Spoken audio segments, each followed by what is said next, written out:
Hola, en esta clase voy a comentar o explicar un comentario que ya tengo hecho de este poema de Gustavo Adolfo Bécquer, del Romanticismo. Es la rima 41, ¿vale? Y dice así: Tú eras el huracán y yo la alta torre que desafía su poder. Tenías que estrellarte o abatirme, no pudo ser. Tú eras el océano y yo la enhiesta roca que firme aguarda su vaivén. Tenías que romperte o que arrancarme. No pudo ser. Hermosa tú, yo altivo, acostumbrados uno a arrollar, el otro a no ceder. La senda estrecha, inevitable el choque. No pudo ser. ¿Vale? Bueno, así visualmente estáis viendo que es un poema que está en verso, ¿verdad? Y tiene 3 estrofas, ahora lo comentaré. Y ya estáis viendo que tiene elementos de la naturaleza como huracán, océano, ¿vale? Típico del romanticismo y de Bécquer. Estamos ante un poema romántico. Bueno, entonces vamos a hablar de la contextualización. El primer punto, tal como yo suelo enseñar a hacer el comentario, es la contextualización, que es poner un texto en su contexto, darle, explicar las características de ese texto, hablar de su época, de las características de esa época, su autor, algo de su autor y el libro al que pertenece. Bien, pues una posible respuesta sería la siguiente. Es un texto literario de género lírico en verso. Pertenece a la época literaria del romanticismo, que se caracteriza por el subjetivismo, la evasión de la realidad, la importancia del paisaje, el irracionalismo y la libertad creadora. El autor del poema es Gustavo Adolfo Bécquer, representante del romanticismo de la segunda mitad del siglo XIX, cuyo estilo es cercano e íntimo, en un lenguaje sencillo, donde suele usar la rima asonante y símiles y metáforas de elementos de la naturaleza. Es conocido por su obra Rimas y leyendas. El poema a continuación pertenece a la parte del libro en verso, Rimas. ¿De acuerdo? Usad algún tipo de marca para indicar los títulos de los libros. Podemos usar comillas. Lo suyo sería ponerlo en cursiva, si estamos escribiendo con un editor de texto como este. Pero en el examen poned, o en un trabajo escrito a boli, poned comillas o bien subrayad esto con el bolígrafo para que sepamos que esto es un título de un libro y estamos usando metalenguaje, estamos resaltando algo. Bien, el siguiente punto sería el resumen. Podemos formularlo así. En el poema se presenta a 2 amantes, donde la amada del poeta se identifica con fuerzas de la naturaleza, mientras que el poeta es un elemento que resiste, y chocan el uno con el otro. Ante tal situación destructiva, nos da a entender que fue una relación amorosa que no funcionó, como sugiere el verso "no pudo ser", que se repite en el poema. ¿Vale? Si lo leemos otra vez, vemos esto que estamos diciendo. Tú eras el huracán y yo la alta torre que desafía su poder. O sea, ella, ¿no? Se refiere a una mujer, porque luego la llama hermosa, ¿no? Entonces, es una mujer. Tú eras el huracán y yo la alta torre que desafía su poder, ¿no? Tenías que estrellarte o abatirme. Y aquí acaba diciendo, con este epifonema, ¿no? Con este final repetido varias veces a final de estrofa, no pudo ser. ¿Vale? Tú eras el océano y yo la enhiesta roca que firme aguarda su vaivén. Entonces ella es la fuerza arrolladora y él es lo que resiste, la enhiesta roca. ¿No? Tenías que romperte o que arrancarme, no pudo ser. No dice quién gana, ¿no? Dice que uno se estrella con el otro. Hermosa tú, yo altivo, acostumbrados uno a arrollar, el otro a no ceder, ¿no? Ella es la que arrolla y él es el que no cede. La senda estrecha, inevitable el choque, no pudo ser. ¿Vale? Entonces esto es una relación muy difícil que queda retratada con este choque de fuerzas, ¿no? De la naturaleza o del decorado, donde alguien intenta sobreponerse al otro y el otro no se deja, ¿no? Bueno, tema. ¿Cómo podemos expresar el tema? Pues algo así. Imposibilidad o ruptura de una relación amorosa a causa de la resistencia a ceder por parte de ambos amantes. Una no quiere dejar de hacer lo que hace, ¿no? De arrollar, no sabemos a qué se refiere con esta manera de arrollar, pero desde luego que tenía una personalidad potente. Y el otro tampoco quiere ceder a ella, de alguna manera, no sabemos en qué sentido, no quería ceder a lo que quería ella.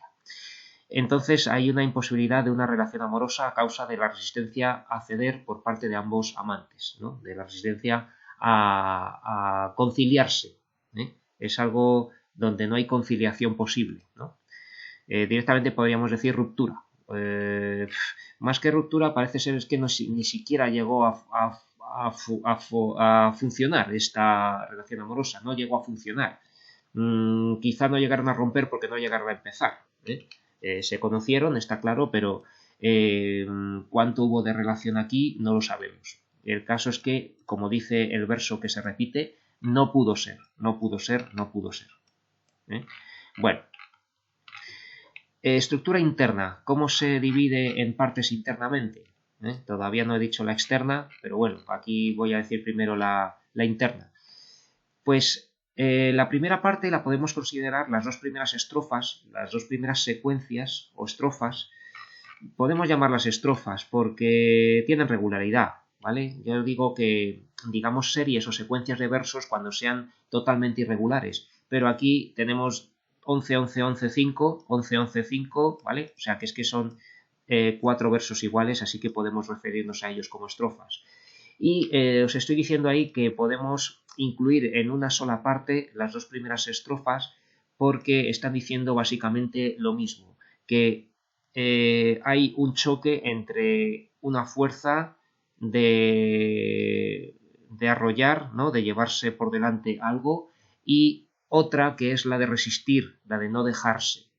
Y esto es ella, que es la fuerza que quiere llevárselo, y él la torre o la roca que resiste, ¿no? Entonces, la primera parte sería las dos primeras estrofas, los versos 1 al 8. Se nos describe la confrontación entre el poeta y su amada mediante la identificación de ella con una fuerza arrolladora y él con una torre y una roca que resisten, ¿vale? Entonces, acordaos de la manera de hacer este trabajo, esta parte. Tenemos que poner un nombre a una parte, ¿vale? Lo más básico es que las numeremos y pongamos parte 1 o primera parte 2, segunda parte, lo acotemos o delimitemos diciendo cuánto abarca esa parte en versos o estrofas, ¿no? En este caso lo decimos de ambas maneras, las dos primeras estrofas, versos 1 al 8, ¿vale? Para que quede claro. Y no olvidéis hacer un pequeño resumen de esa parte para que expliquemos por qué eso es una parte distinta de otra. Y vamos a ver la segunda parte, que sería la tercera estrofa o secuencia, vamos a llamarla estrofa, los versos 9 al 12, ¿vale? Sería la estrofa final. Hermosa tú, yo altivo, acostumbrados uno a arrollar, el otro a no ceder, la senda estrecha, inevitable el choque, no pudo ser. Pues esta estrofa es una explicación y recapitulación de lo dicho anteriormente. Ella es arrolladora y él no quiso ceder, ¿vale? Es una explicación porque, por lo visto, ese motivo de la fuerza arrolladora de ella es la hermosura, ¿no? Hermosa tú y yo altivo, ¿no? Ella es hermosa y por tanto se tomaba unas licencias por ser hermosa, y él es altivo, es soberbio, es orgulloso, es altanero, ¿no? Él es también alguien con un alto concepto de sí mismo y no quiere dejarse llevar por ella, ¿no? Llevar a lo que sea no sé, de lo que ella quisiera hacer con él, con esa fuerza arrolladora basada en su hermosura. Entonces ahí está esa recapitulación y esa explicación de lo dicho anteriormente. Ella es arrolladora y él no quiso ceder, ¿vale? Es casi el tema del poema, ¿no? De lo que acaba diciendo, que la resistencia a ceder ante la fuerza arrolladora de ella, ¿no? Y la imposibilidad de esa relación, que no pudo ser, ¿vale? Bueno, ya vamos a la estructura externa. cuanto a la forma, el poema está formado por 12 versos en 3 secuencias iguales de 4 versos cada una.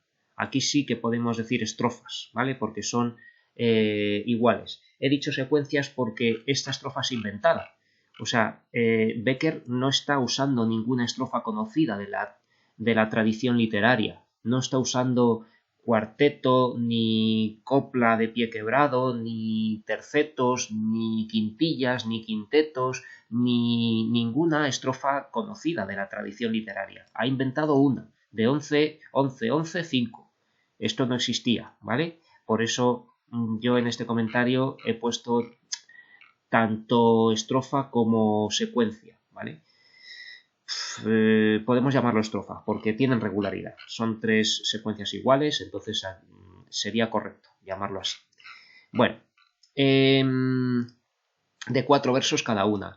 En cada secuencia o estrofa, los 3 primeros versos son endecasílabos y el cuarto, que podríamos llamar estribillo, es pentasílabo, ¿vale? Más que estribillo tendríamos que llamarlo cierre, o esta figura retórica es concretamente una epímone, ¿vale? Epímone es la figura retórica de decir muchas veces lo mismo al final de un verso o de una secuencia de versos, ¿no? Esto se llama epímone. Es una figura retórica que consiste en la repetición de un mismo enunciado o verso a lo largo de la obra poética. Entonces aquí tenemos este caso de no pudo ser, no pudo ser, no pudo ser, ¿vale? Aquí no lo tengo escrito, pero tendríamos que llamarlo a esto epímone, ¿vale? Voy a corregirlo aquí mismo, ¿vale? Epímone. El epímone es pentasílabo, ¿vale?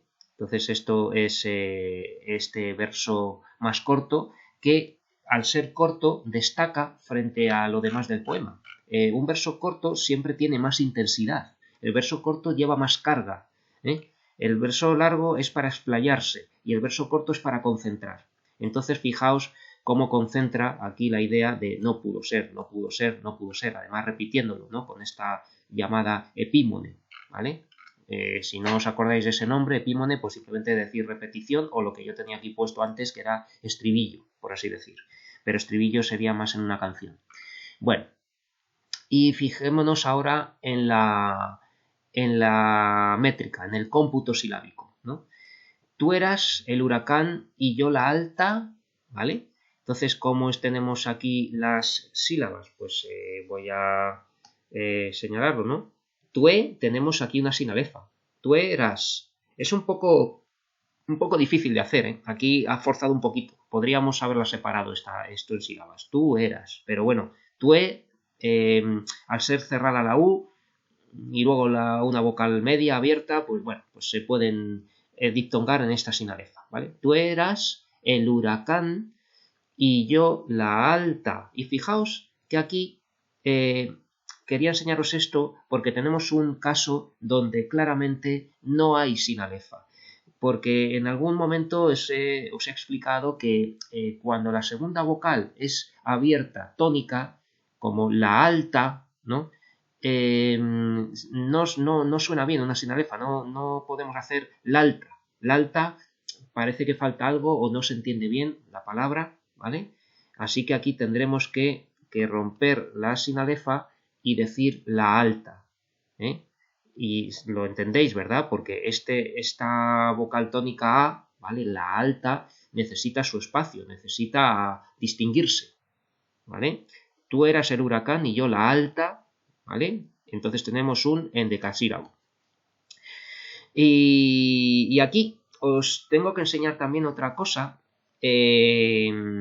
interesante que tiene que ver con los endecasílabos. Los versos de 11 sílabas, lo normal es que tengan un eje rítmico. Es decir, que tengan en el mismo número de sílaba un golpe de voz.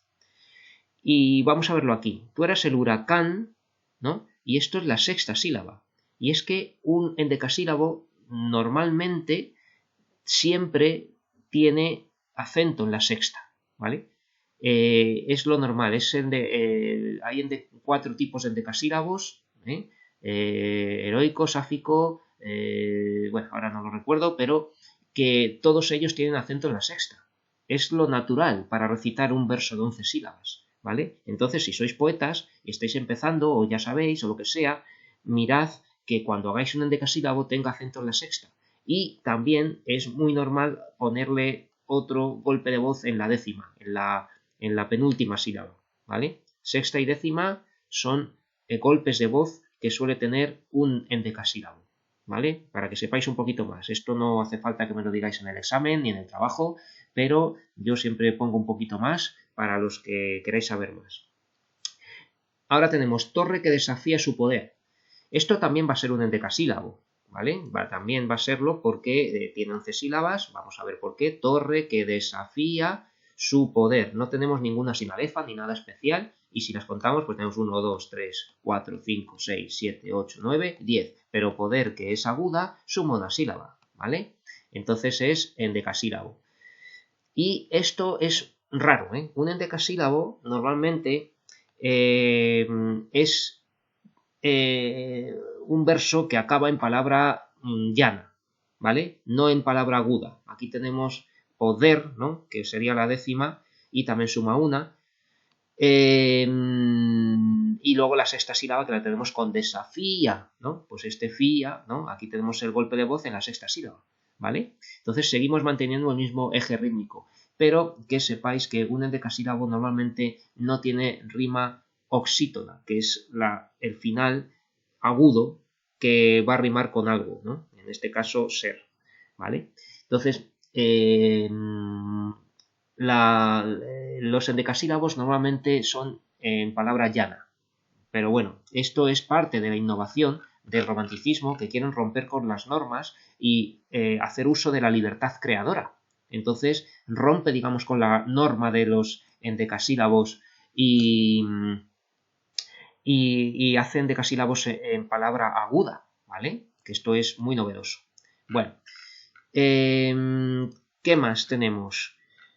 Bueno, pues teníamos otro endecasílabo aquí, que es tenías que estrellarte o abatirme.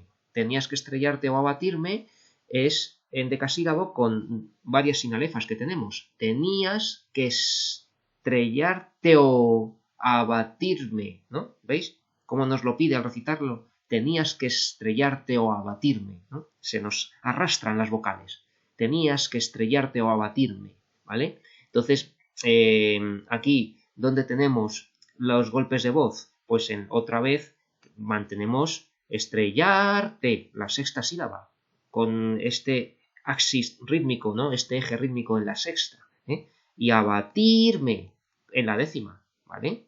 Así que tenemos aquí en la sílaba 6 y en la 10 siempre el eje de ritmo. Por eso suena tan bien este poema, ¿no? Y bueno, tenemos aquí un comienzo raro también, porque si quisiéramos ver las 4 primeras sílabas, que son las que distinguen los 4 tipos de endecasílabos, tenemos aquí el tu, tue, ¿no?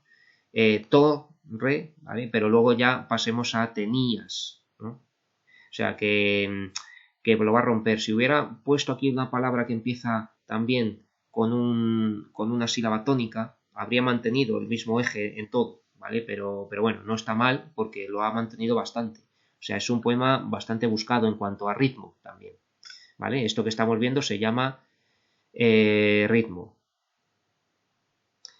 El ritmo también se escribe con una serie de palitos. Un palito vertical es la sílaba tónica y uno horizontal, como un guión bajo, es la sílaba átona, ¿no? Para que sepáis que veis esto, el tú eras el huracán y yo la alta, pues se pone así, tú eras el huracán y yo la alta, ¿no? O sea, bueno, aquí tenemos muchas sílabas átonas, ¿vale? Pero bueno, que se ve que tenemos al menos estos 3 golpes de voz bien marcados. Torre que desafía su poder, ¿no?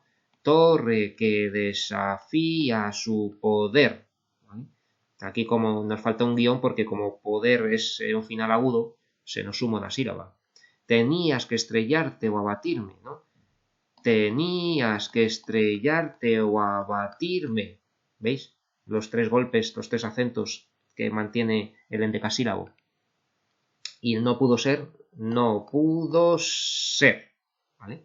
Aquí lo tenemos, no pudo ser, ¿vale? Esta es un final agudo, ¿vale? Rima oxítona con esto, ¿vale? La rima oxítona es la rima en palabra aguda, la paroxítona es en palabra llana y proparoxítona es en palabra esdrújula, ¿vale? Esas palabras no las tenéis que saber, eso es para nivel de universidad, pero no está mal que las oigáis alguna vez. Bueno, y estábamos hablando de la rima, que en cuanto a la rima, pues es rima asonante en que solo aparecen los versos pares, como es típico de Becker, ¿vale? De modo que el esquema métrico sería el siguiente: 11 11A mayúscula, 11 y 5A minúscula, todo esto 3 veces, ¿vale? Hemos dicho que la métrica es 11, 11, 11, 5 y la rima en los versos pares, ¿vale? Que rima asonante. En este caso, poder y ser podría ser rima consonante, pero si nos fijamos en el resto del poema, tenemos vaivén, ¿no? Entonces ya no es rima consonante, esto sería rima asonante. Aquí tenemos ceder y ser, que aquí también, pero bueno, con este vaivén ya se nos ha roto, digamos, la regularidad de la rima que podría haber sido consonante y con esto ya es asonante. En cuanto una no sea rima consonante, tenemos que decir que es rima asonante, ¿vale? Poder, ser, vaivén, ser, ceder y ser, ¿vale? Entonces aquí con esto ya tenemos que decir que rima es la rima asonante. Y acordaos, por supuesto, de poner en mayúscula la letra de arte mayor, porque el verso es de arte mayor, ¿vale? Es un verso largo de más de 8 sílabas, y estos son de arte menor, con la A minúscula de versos de arte menor. Seguimos. Recursos lingüísticos. Podemos hablar de campos semánticos, que es una manera muy interesante siempre de comentar un poema, ¿vale? Los campos semánticos. Y los podemos agrupar en dos conjuntos: elementos de la naturaleza o del paisaje, ¿vale? He puesto del paisaje porque una torre no es algo natural, ¿vale? Elementos de la naturaleza o del paisaje: huracán, torre, océano, roca, senda, ¿vale? La senda también es humana, también es una huella antrópica, ¿no? En el paisaje, ¿eh? Entonces, torre y senda, aunque sean construcciones humanas, también forman parte de un paisaje, ¿no? Que es propio del romanticismo. Y luego he agrupado las siguientes palabras en la etiqueta confrontación de fuerzas violentas, ¿vale? Confrontación de fuerzas violentas. Y aquí hemos metido verbos y algún sustantivo. Entonces, tendríamos que corregir esto y mejor que campos semánticos, tendríamos que decir campos asociativos,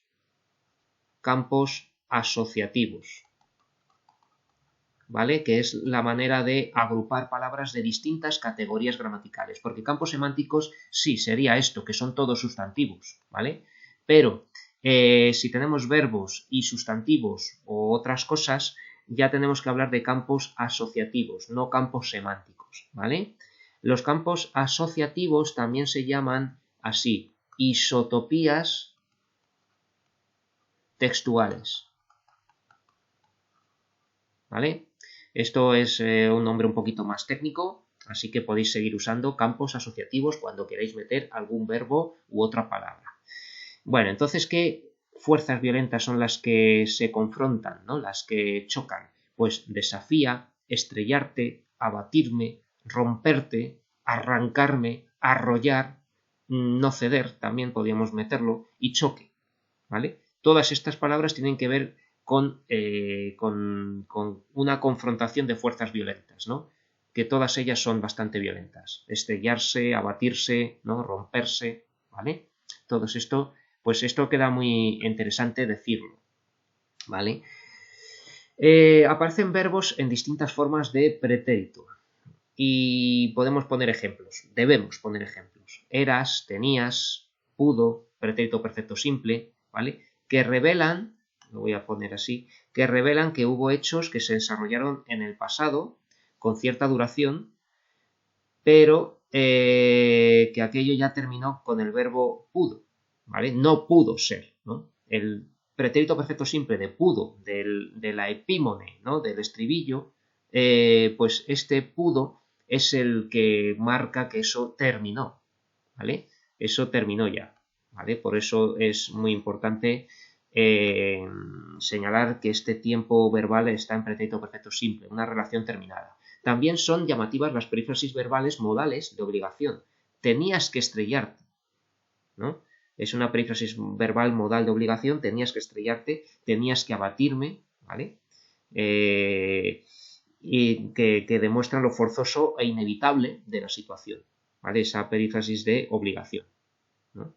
Era inevitable. Los verbos en infinitivo, que hay muchos, no indican acción, sino que la conceptualizan, ¿eh? Un verbo en infinitivo pierde su valor de acción. Es un verbo que es casi un sustantivo, ¿no? Es como si dices me gusta la comida y me gusta comer, ¿no? Pues si dices comer, estás diciendo prácticamente el concepto comida, ¿vale? O sea que los verbos en infinitivo se convierten en ideas, ¿vale? Entonces, ¿qué pasa? Que cuando tenemos estos verbos como estrellarte, ¿no? Abatirme, ¿no? Tenemos aquí estos infinitivos, estrellar, abatir. Estamos hablando de casi de ideas más que de acciones, ¿vale? Estrellar, arrancar, arrollar, no ceder, ¿eh? Entonces, esto tiene que ver con el matiz argumentativo, ideológico de este poema, ¿no? Que está sosteniendo una idea, ¿vale? Una idea que es la confrontación, la imposibilidad de esa relación, ¿vale? Bueno, sin embargo, la necesaria, los sustantivos son concretos, ¿vale? Para hacer ver el paisaje al lector, pero también aparecen algunos adjetivos como inevitable y estrecha, ¿vale? Para seguir describiendo un poco. Sin embargo, la necesaria abstracción del poema para transmitir ideas y sentimientos se consigue mediante estos sustantivos en relación con los verbos en infinitivo, conceptualizados, ¿vale? Porque estos verbos en infinitivo que os he dicho, que funcionan casi como ideas, al relacionarse con ese paisaje simbólico, proporcionan esta idea de confrontación, de choque que hay en el poema, de imposibilidad de una relación. ¿Vale? La descripción de un paisaje en un poema lírico, que siempre va a ser simbólica, tiene que explicarse de alguna manera, porque si no solamente vamos a tener una descripción. Y ya hemos visto en otros poemas de Bécquer que al final siempre hay una explicación de lo dicho, ¿no? Y Rosalía de Castro también hace lo mismo, ¿no? Que al final da una explicación de lo dicho, ¿vale? Entonces, estos elementos del paisaje, del decorado, refuerzan esa idea que se va a explicar con sustantivos o verbos, ¿vale? Están conceptualizados. Bueno, aparecen las siguientes funciones del lenguaje propias de la poesía lírica, que siempre decimos en todos los poemas. Función expresiva, por medio de las exclamaciones, ¿no? Tenías que estrellarte o abatirme, no pudo ser, ¿no? Las exclamaciones y el uso de la primera persona también, el yo lírico, ¿vale? Que aporta toda esta subjetividad al poema. ¿Dónde está este yo? Pues yo, aquí, yo altivo, ¿no? Y yo, ¿no? Tenemos tú y yo, ¿vale? O sea que tenemos la función apelativa con el tú, que ahora diré, y la función expresiva con el yo y las exclamaciones que indican toda esta subjetividad y toda esta emoción que viene del emisor del texto. Entonces, la función apelativa va a aparecer en el uso de la segunda persona, ese tú, ¿vale? Al dirigirse a ese tú lírico, que es la amada, ¿vale? Claro, al igual que tenemos yo lírico, pues hay un tú lírico, ¿no? Ese tú, en el fondo o en realidad, es ficticio también. O sea, estamos dentro en el circuito interno del que es el poema. Este poema no sabemos si se funcionó como mensaje de un acto de comunicación en la realidad. El acto de comunicación está en el plano de la ficción de la obra literaria que es el poema, ¿vale? Entonces tenemos un yo lírico y un tú lírico, que es la amada. Tenías que estrellarte tú, ¿vale? Y sobre todo, ¿no? Tenemos los verbos en segunda persona, tenemos el pronombre que está dicho o no dicho, ¿no? Y sobre todo va a aparecer la función poética, mediante el uso de figuras retóricas, ¿vale? Entonces veis un poquito, al hacer un comentario de texto, lo que yo os recomiendo que es que digáis unas cuantas cosas y acabéis con la función poética para, a continuación, enumerar las figuras retóricas y que no tengamos que volver luego a funciones del lenguaje o a otra cosa, ¿vale? Las funciones, o sea, las figuras retóricas vienen muy bien decirlas a colación de la función poética. Bueno, entonces, encabalgamientos, pues tenemos muchos, ¿no? Entre los versos 1 y 2, 5 y 6 y 9 y 10, ¿vale? Crean expectación sobre lo que se va a decir y permiten entender una idea en más de un verso. Vamos a señalar encabalgamientos en el poema. Vale, espera, vamos a borrar todo esto. Y a señalar encabalgamientos, ¿no? Pues aquí, tú eras el huracán y yo la alta torre, ¿no? Como veis, aquí tenemos una ruptura del sintagma nominal torre alta, ¿vale? Alta torre, ¿no? Esto es un encabalgamiento. Encabalgamiento entre los versos 1 y 2, ¿vale? ¿Qué más? Tenemos entre más versos que hay, 5 y 6 y 9 y 10, ¿vale? 5 y 6, 9 y 10, lo vamos a ver ahora mismo, y con la misma estructura, yo la Iniesta Roca, ¿vale? Pues aquí tenemos otro encabalgamiento. Y 9 y 10, acostumbrados, uno a arrollar, el otro a no ceder, ¿no? Aquí también tenemos encabalgamiento. Porque acostumbrados, aquí se queda muy a medias la idea que se está diciendo, que se corta a final de verso y se acaba en la siguiente, ¿no? Tenemos acostumbrados, uno a arrollar, el otro a no ceder. Vale. Más, metáfora impura, metáfora parcial, que también se llama. Una metáfora impura es la que da el término real y el término imaginario, de manera que el lector no tiene que hacer ningún esfuerzo de abstracción para comprender la idea, porque está dicho, tú eras el huracán, yo la alta torre, ¿no?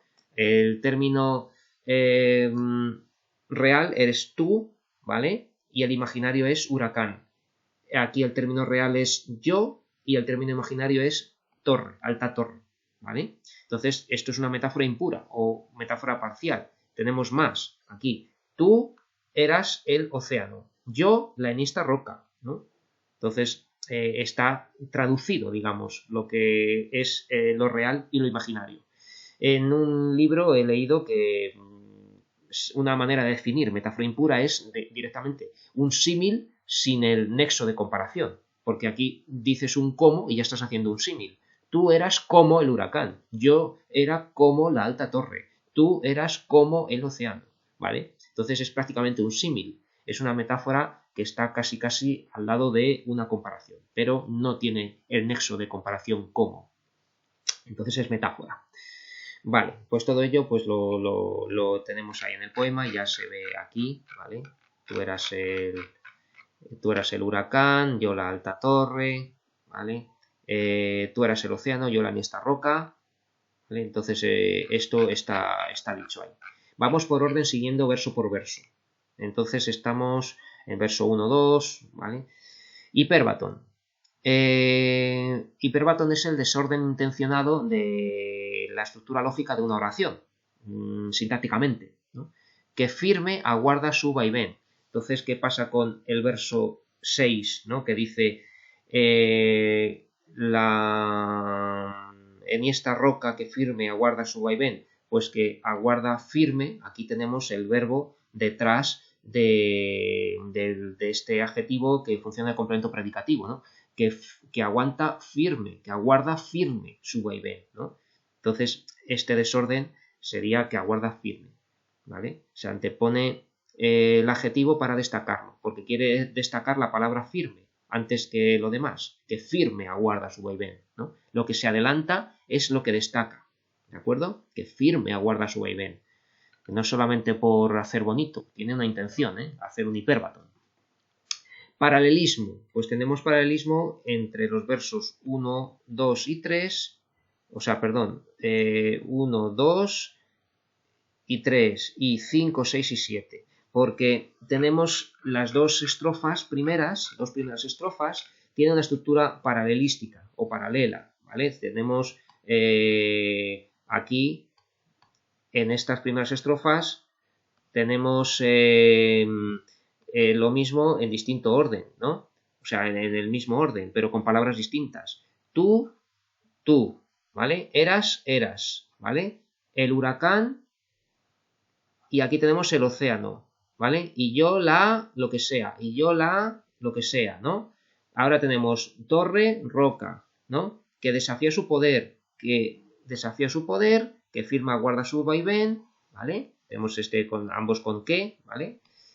Y tenías que estrellarte o abatirme, tenías que romperte o arrancarme. O sea que, como veis, es una estructura exactamente igual. O sea que entre la primera y la segunda estrofa tenemos paralelismo que se corresponde con cada verso correlativamente, ¿vale? El 1 se construye igual que el 5, el 2 se construye igual que el 6 y el 3 se construye igual que el 7, ¿no? Y no digamos que esta repetición, pues claro, es lo mismo ya. Bueno, entonces, ¿cómo os lo he explicado aquí? Pues tenemos el tú eras, elemento de naturaleza, ¿no? Y yo, elemento resistente, ¿vale? Tú eras el huracán, yo la alta roca, ¿no? O la firme roca, ¿vale? Luego, que y la acción de resistencia. Que firme aguanta su vaivén, que resiste lo que sea, ¿no? Tenías que, con un verbo en infinitivo, más el pronombre te, ¿vale? Que arrancarte o que a lo que sea. Y verbo en infinitivo más el pronombre me, ¿vale? Lo volvemos al poema, lo vemos.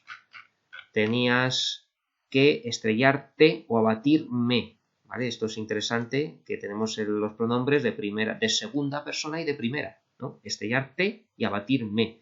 Que romperte o arrancarme, ¿vale? Esto también es otro paralelismo.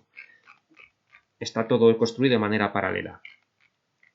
Y luego tenemos un leve paralelismo en uno arrollar, el otro a no ceder. Bueno, aquí más que nada, más que paralelismo, uno arrollar, el otro a no ceder, yo aquí hablaría más bien de una especie de bimembración, ¿vale? Una bimembración relativa, ¿no? Relativa, porque no es exactamente una bimembración, tendría que ser exactamente igual, ¿no? Pero está claro que tenemos aquí un pronombre numeral, aquí tenemos un determinante y pronombre, ¿no? Uno, otro, podría haber dicho otro, pero ha dicho el otro, la preposición a, ¿vale?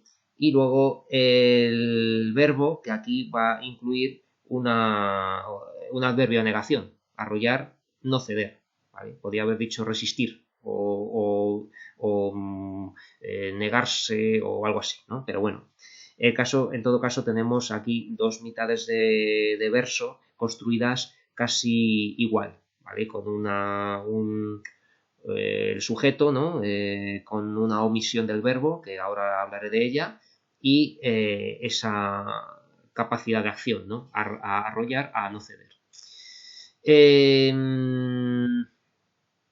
Vale, el siguiente verso ya estoy viendo lo que voy a decir, pero voy a seguir el orden. Adjetivos antepuestos. Tenemos adjetivos antepuestos, alta torre, enhiesta roca, que indican, como siempre, subjetividad.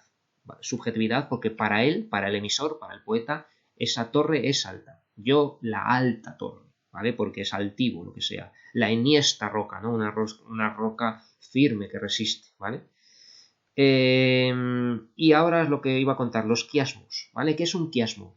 Un quiasmo es una estructura sintáctica simétrica, un paralelismo con una simetría, con un cruce o alternancia de términos, ¿vale? Y tenemos dos casos. Hermosa tú, yo altivo. ¿Qué tenemos aquí? Pues que tenemos el adjetivo hermosa, ¿vale? Y luego el adjetivo altivo, pero que está detrás. Y delante tenemos el pronombre tú y luego vamos a tener el pronombre delante del adjetivo, ¿vale? Entonces tenemos una estructura que está construida de manera simétrica, ¿no? Tenemos adjetivo, pronombre, pronombre, adjetivo. Hermosa tú, yo altivo, ¿vale? Pues esto es un quiasmo.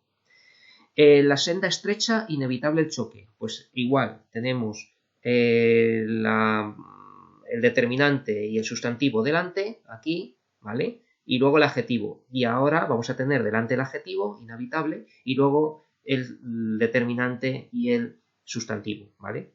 Sintagma nominal más sintagma adjetival más sintagma nominal, ¿vale? Realmente todo es un sintagma nominal que dentro incluye ese sintagma adjetival que es el complemento de nombre estrecha, pero bueno. Vemos que esto también es otro quiasmo, ¿vale? Y las elipsis, que tenemos varias elipsis. Elipsis es una omisión, una supresión de algún elemento que se supone, ¿no?